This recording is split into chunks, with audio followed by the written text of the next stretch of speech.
Olá, sétimo ano, tudo certinho com vocês?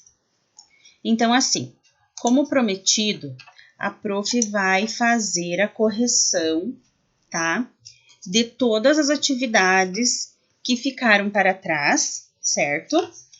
Que, assim, nós iniciamos o capítulo 1 e nós fomos até a página 10, certo? Até aqui. E daí, vocês resolveram as atividades da página 11, que são essas aqui, tá? Foi tudo resolvido em sala e corrigido dia 11 de março, que eu tenho anotado na minha apostila. Depois disso, veio a outra semana, a partir do dia 17, onde já houve aquele transtorno todo de todo mundo ficar em casa e nós não conseguimos, mais ter as aulas, por isso o motivo dos vídeos, tá? Então, a partir de hoje, eu começo com vocês a correção de todas as atividades que nós ofertamos para vocês através das aulas online, certo? Nós vamos fazer a correção, então, a partir da página 11, nesse título que está aparecendo aqui, Século XIX, a Independência e o Café, tá bom? Então, peguem a apostila de vocês para nós acompanharmos, tá? Vamos acompanhar juntos, nós vamos conversando, vocês podem, qualquer dúvida, voltar o vídeo, responder na apostila certinho, tá? Para que não fique nada errado no caderno de vocês, ok? Então, assim, na página 12, aqui, nós temos uma pergunta. Observe na página 4 do seu material de apoio o mapa relativo às atividades econômicas desenvolvidas no território brasileiro do século XIX. Em seguida, escreva quais diferenças é possível perceber em relação às atividades praticadas no século XVIII. Então, aqui, nós temos o mapa da página 4, tá? Eu já destaquei o meu mapa, ó, ele tá aqui comigo, vocês fazem o mesmo e vamos lá fazer uma comparação, então, das atividades econômicas praticadas no século XVIII. Então, assim, no século XVIII, eles praticavam quais atividades? Extração do pau-brasil, da cana-de-açúcar, praticavam a pecuária, praticavam a mineração, as drogas do sertão. Lembra que eles retiravam as drogas do sertão para que eles pudessem fazer remédios, tá? E também o algodão. No século XIX, já que na nossa página nós temos 2 mapas, no século XIX já tinha mudado um pouquinho. Então, eles praticaram atividade econômica do café, do cacau, da cana-de-açúcar, da pecuária, algodão, mineração e as drogas do sertão, mais a borracha, tá? Então, aqui, nessa pergunta da página 12, vocês podem responder da seguinte forma. Percebam a expansão da área, tá? Aqui nesta folha dos mapas. Percebam a expansão da área de comércio das drogas do sertão e a retratação da atividade de mineração. Além disso, é significativo o surgimento do cultivo do café no Sudeste e do cacau no Nordeste, tá? Esta seria a resposta da pergunta da página 12, ok? Então, vocês vão colocar assim, sobre a expansão das drogas do sertão, tá? Vocês vão perceber aqui no mapa, aonde estão as drogas do sertão, tá? Aqui, no século XIX foi maior ainda, E a retração da atividade de mineração. Aqui, ó, mineração, aqui no século XVIII era maior, e no século XIX ela se espalhou mais e ficou um pouco menor, ok? Então, corrigida a página 12. Agora, nós vamos para a página 14, tá? página 14, no cartografar. Aqui, ó. Por quais mudanças a divisão político-administrativa do Brasil passou entre as duas datas representadas no mapa? Então, o que será que aconteceu? Aqui nós temos um mapa da divisão estadual em 1940 e da divisão estadual em 1960. Vocês podem ver que em 20 anos modificou bastante o mapa, né? Foram criados alguns outros territórios, certo? Qual seria a resposta da nossa pergunta?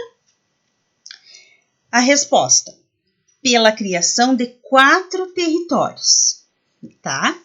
Nós passamos, nesses 20 anos, pela criação de 4 territórios, né? Após 20 anos, após 20 anos, passamos pela criação de 4 territórios, que são Roraima, tá?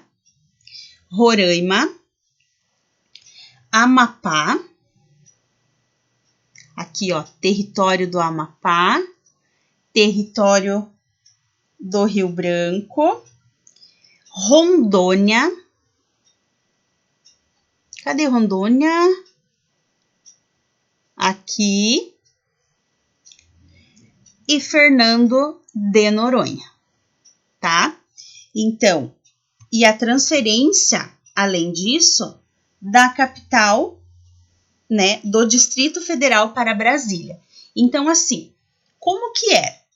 Primeiro, essa divisão política, essas mudanças, vocês vão colocar assim. As primeiras mudanças, essas mudanças foram a criação de 4 territórios: Roraima, Amapá, Rondônia e Fernando de Noronha. Depois, vocês vão colocar a transferência do Distrito Federal para Brasília. Vocês acham que Brasília sempre foi a capital do Brasil? O que vocês acham? Eu acho que não, certo? Você também achou que não? Então, assim, ó. Primeiro, a capital do Brasil foi Salvador, na Bahia, tá? Depois, ela passou para o Rio de Janeiro, que também foi capital do Brasil por alguns anos. Depois, em 1961, passou a ser Brasília, ok? Então, anotem a resposta ali aqui na perguntinha de vocês, certo? Próxima pergunta, da página 15. Aqui, vamos ver aqui embaixo. Que transformações ocorreram na configuração territorial brasileira entre 1960 e 1980? O que aconteceu? O Acre, tá, passou de território para estado e houve a criação do Mato Grosso do Sul. Antes do Acre ser um estado, o Acre era um território. Como ele não tinha governador, nada, quem cuidava desse território era o presidente do Brasil, tá? Depois que ocorreu essa transformação e que o Acre passou a ser um estado, ele teve que ter governador, passando assim, né, a ser monitorado, a ser cuidado pelo seu governador e não mais pelo presidente da República, certo? O Acre faz divisa com 2 estados. Aqui, ó, o Acre faz divisa com 2 estados, Amazonas e Rondônia, tá? Aqui, ó. E com 2 países também, Bolívia e Peru, certo? Ele se tornou estado em 1962, que mais exporta e produz borracha, devido a tantas árvores que eles têm, né, no estado do Acre, certo? Número 2. Quais transformações ocorreram entre 1980 e 2016 na divisão estadual do território brasileiro. Quais transformações seriam essas? A criação do estado do Tocantins, tá? A criação do estado do Tocantins e o fato de Rondônia, Roraima e Amapá também deixarem de ser território, tá? E passaram a ser estados ou unidades da federação, como vocês preferirem colocar na resposta de vocês, tá? Por quê? Tocantins foi desmembrado de Goiás e virou um estado. Tá aqui, ó, tá? Quando eram territórios, quando eles eram territórios, Rondônia, Roraima e Amapá ainda eram territórios, é como eu falei na pergunta anterior, eles eram monitorados pelo presidente da República, tá? Quando eles passaram a ser estados, eles deixaram de ser monitorados pelo presidente e passaram a ter os seus governadores. Quem governa o estado? O governador, certo? Vamos em frente. Depois, nós passamos para a página 18. Aqui, 16, 17. Aqui, ó. Página 18. A unidade da federação onde você mora fica em qual das regiões geoeconômicas brasileiras? A unidade da federação em que nós moramos se chama como? Se chama Estado do Paraná. Então, nós moramos no Paraná. Em qual unidade da federação fica a nossa região geoeconômica brasileira? Vamos lá para o mapa aqui das regiões. Aqui, ó, regiões geoeconômicas. Quantas são as regiões geoeconômicas? 3. Amazônia, Centro-Sul e Nordeste. A qual região nós pertencemos? Aqui, ó, Centro-Sul. Resposta da primeira pergunta, tá? Segunda pergunta.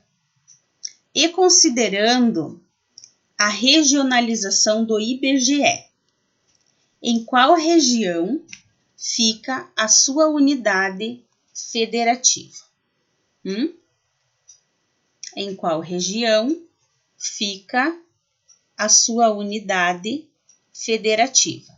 Aqui nós temos o mapa das grandes regiões, tá? Qual é a nossa região? Aqui, ó, Sul, certo? Resposta da número 2, região Sul. Número 3. Quais as principais diferenças espaciais que você pode perceber entre as duas formas de regionalizar o Brasil?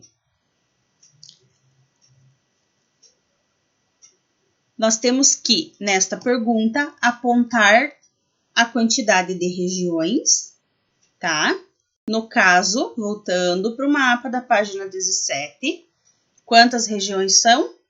5 regiões, tá? Então, aqui nós apontaremos a quantidade de regiões, que são 5 regiões, e o fato de uma delas respeitar as fronteiras estaduais, né? Cada uma delas respeita a sua fronteira até o seu limite, certo? Então, esta é a resposta da número 3. Organize as ideias, ainda na página 18, com base no que você estudou neste capítulo. Complete o quadro a seguir de forma objetiva e resumida.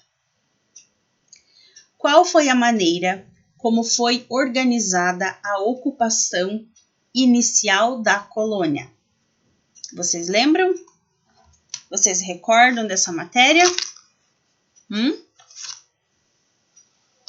Através da resposta aqui, ó, nessa linha aqui, nesse quadro. Através das capitanias hereditárias, que eram, lembram como nós estudamos, que fizemos uma atividade? Que eram grandes faixas de terra doadas a nobres portugueses, certo? Anotem lá na apostila, vão respondendo, não deixa nada em branco, tá? Depois, quando precisar voltar, tiver alguma dúvida, tá tudo certinho, tudo respondido. Aqui, segunda linha. Fatores que levaram Portugal a colonizar o Brasil de forma mais intensa a partir de 1532. Quais os fatores que levaram Portugal a colonizar o Brasil de forma mais intensa a partir de 1532? Respondam ali do lado. Aqui onde está a minha flechinha. Os conflitos com outros países europeus em disputas por colônias na África e na Ásia,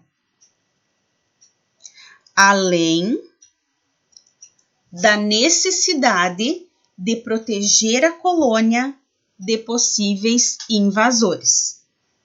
Façam a anotação. Terceiro aqui, ó. Terceiro.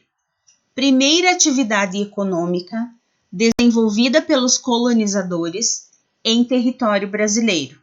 Lembram qual era? Também estudamos, a prof deu a explicação. Extrativismo do quê? Do pau-brasil, tá? Tratado internacional de grande importância para os primeiros estabelecimentos portugueses.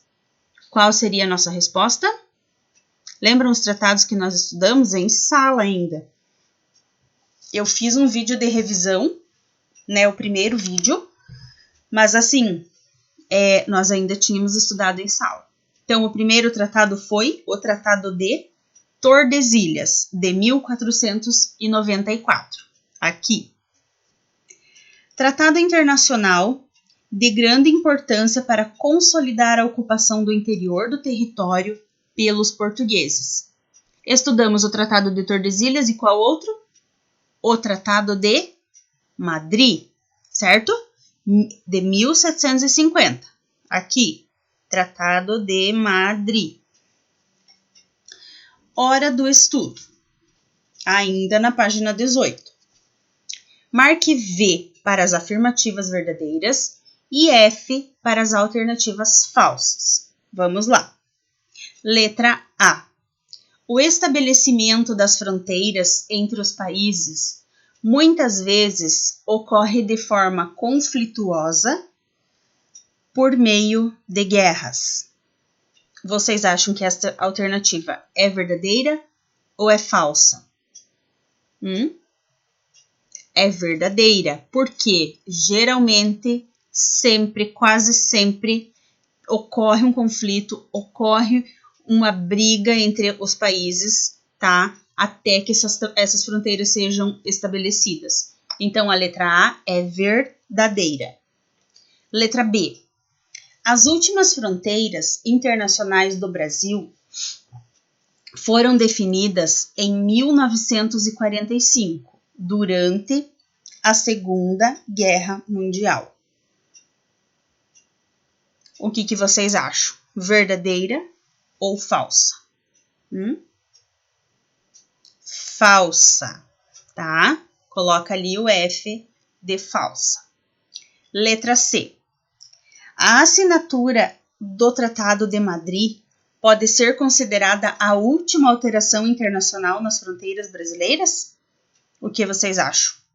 Verdade ou falsa? Falsa, né? Nem a letra B e nem a letra C são verdadeiras, as duas são falsas, tá? Porque não foram as últimas fronteiras internacionais do Brasil, tá? E nem a última alteração. Então, letra B e letra C são falsas. A unidade espacial, denominada de Território Federal, deixou de existir no Brasil após a Constituição de 88. Dessa forma, Roraima e Amapá foram elevados à categoria de estados. O que nós estudamos agora há pouco aqui atrás, nas outras páginas? Lembram que eu falei que deixaram de ser território? Então, a letra D é verdadeira. Letra E. As principais transformações espaciais ocorridas no Brasil após a década de 80 estão associadas à criação de novos municípios. O que vocês acham? Verdadeiro ou falso? Verdadeiro, tá? Realmente ocorreu isso após 1980. Muitos municípios foram criados no nosso país, certo? Vamos lá para a página 19. Número 2. Número 2. Observe a imagem da obra de arte. Analise-a e, em seguida, responda às questões propostas. O que mostra a imagem? A imagem nos mostra índios escravizados, né, conduzidos por bandeirantes, tá? Lembram que eles iam lá e preferiam pegar os índios que tinham mais força, os que eram melhores para o trabalho, e eles os escravizavam, tá? Então, é isso aí. A resposta é índios, aqui ó, índios escravizados conduzidos por bandeirantes. Letra B. Qual o principal grupo que realizava essa atividade e como se chamavam as suas expedições e quais suas características principais? Como era o nome desse grupo? Eram os bandeirantes, tá? Respondam aqui na letra B. Eram os bandeirantes. Suas expedições se chamavam bandeiras e eram promovidas por interesses particulares. Costumavam partir de São Paulo e não respeitavam o Tratado de Tordesilhas. E buscavam metais preciosos e capturavam os indígenas. Esta é a resposta da letra B. Letra C. Repare no título da obra. Ele indica que tanto os soldados quanto os prisioneiros são indígenas. Como é possível explicar essa contradição? Então, assim, no título da obra, ele está falando aqui, ó, pessoal. Aqui, no título desta obra aqui, da imagem. O que está escrito aqui? Soldados índios da província de Curitiba escoltando prisioneiros nativos. Então, o que quer dizer? Ela indica que tanto os soldados quanto os prisioneiros são indígenas. Como é possível explicar essa contradição? Olha a resposta. Apesar de se identificarem como colonizadores, aqui na letra C, aqui ó, apesar de se identificarem como colonizadores, já que estavam integrados à colonização e participavam das bandeiras, esses soldados eram vistos como indígenas pelos europeus. Nossa, tá ardendo meu olho, desculpa. Pelos europeus, tá? Número 3. Explique os principais fatores que levaram ao deslocamento do centro político e econômico da colônia na segunda metade do século XVIII de Salvador para o Rio de Janeiro.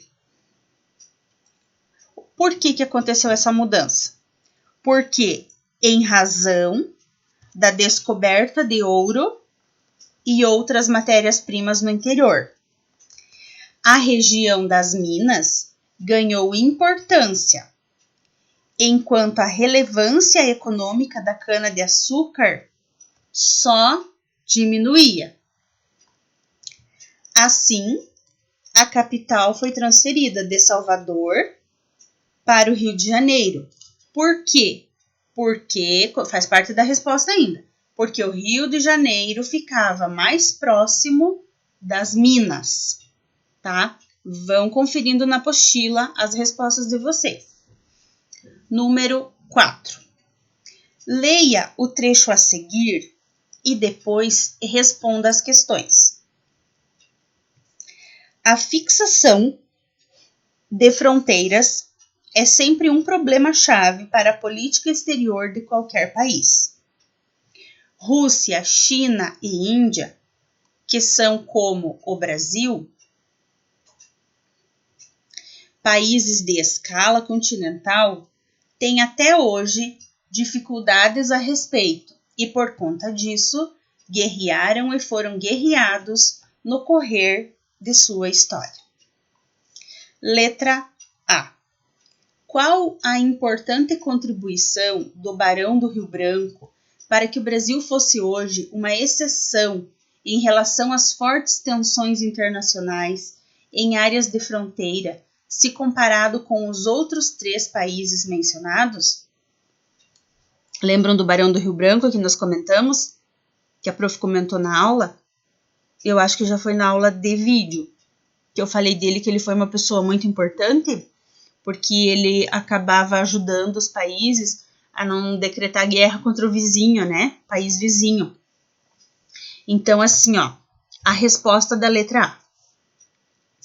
Teve papel fundamental na negociação do estabelecimento das fronteiras internacionais do Brasil com 9 países vizinhos entre o fim do século XIX e o início do século XX. Viu? Ele foi realmente muito importante. Ele estabelecia uma paz entre os países, né? Ele não deixou que o Brasil guerreasse com ninguém dos seus vizinhos. Letra B. Faça uma pesquisa sobre as tensões internacionais que envolvem a Rússia, China ou Índia em torno de suas fronteiras e possessões territoriais, e registre as informações principais nas linhas a seguir. Então, o que vocês podem colocar ali? Em relação à Rússia, há uma questão da região ucraniana, tá?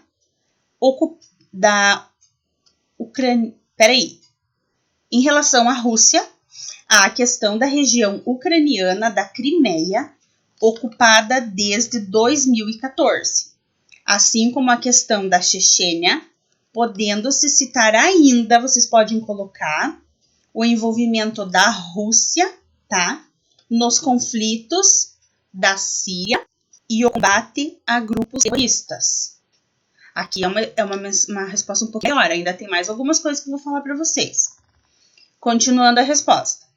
Para a Índia, o litígio em torno da região da Caxemira com o Paquistão, maior rival regional, deve ser o mais mencionado por todos vocês aí na resposta de vocês. Quanto à China, podem ser mencionados questões de minorias separatistas, como ocorre no Tibete, e entre os uigures, as disputas no Mar do Sul, envolvendo diversos países do Sudeste Asiático, tá? E também vocês podem citar o não reconhecimento de Taiwan como uma nação independente. É uma resposta um pouquinho grande, mas seria interessante vocês colocarem aqui, certo? Não deixem nada em branco. Então, agora, nós vamos para o capítulo 2, tá? Vamos resolver aqui, ó, as atividades que a prof passou para vocês, tá? Sobre o capítulo 2. Primeiro de tudo, vamos para a nossa questão aqui da abertura do capítulo.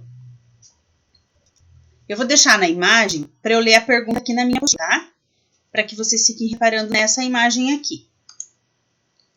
Então, assim, nesse capítulo, nós vamos estudar aqui elementos da geologia do Brasil, como o relevo e a hidrografia. Você sabe definir os elementos? Você sabe o que é o relevo e o que é a hidrografia? O relevo, ele é constituído pelas irregularidades da superfície, tá? A superfície, por vários lugares onde nós passamos, tanto aqui como em qualquer outro lugar, ela nunca é só plana, né? Ela nunca é só reta, nunca é só morro, montanha, tá? Ela sempre é bem variada. Então, o relevo é constituído pelas irregularidades da superfície. Questão aqui, abertura do capítulo. Outro conceito que eu quero passar para vocês. O que é a hidrografia? Vocês sabem o que é a hidrografia? Hidrografia estuda as águas do planeta. Hidro significa água. Grafia, estudo ou descrição. Entendeu? Estudo das águas. Com base nesta paisagem aqui, ó, da abertura do capítulo 2. Quais são as características das formas de relevo nesse local? Olha só, é muito bonito, né? É uma chamada no Parque Estadual, que se espalha em vários municípios, São Félix, tá? Localizado no Tocantins. Na verdade, né, aqui embaixo, se você localizar aqui, ó, já está dizendo. Então, o que significa essa área? Qual é a característica? Ela é uma área de chapada, tá? Altos, aqui, ó, elas têm bordas com escarpas, tá? Certo? Então, essa é a resposta dessas perguntas aqui da página de abertura do capítulo 2.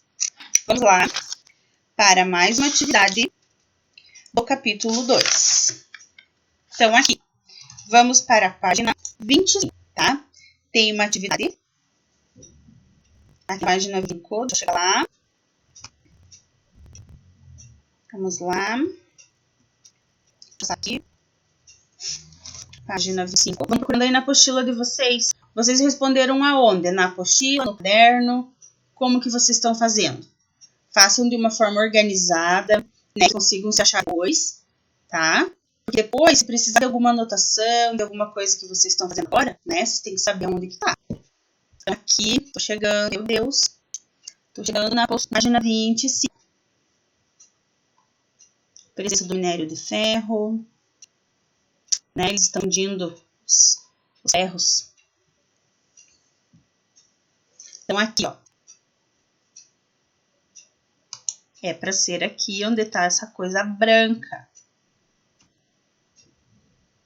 Valor. Aqui, achei. Então, assim, ó.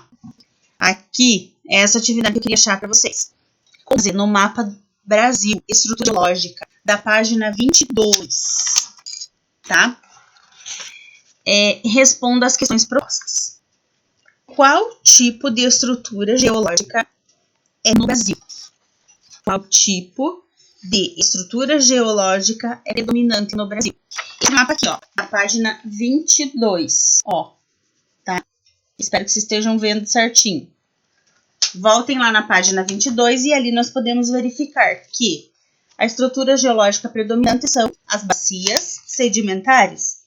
Por que que são as bacias? Porque são regiões propícias à formação de combustíveis fósseis, como gás natural, petróleo e carvão mineral. Tá? Essa é a da letra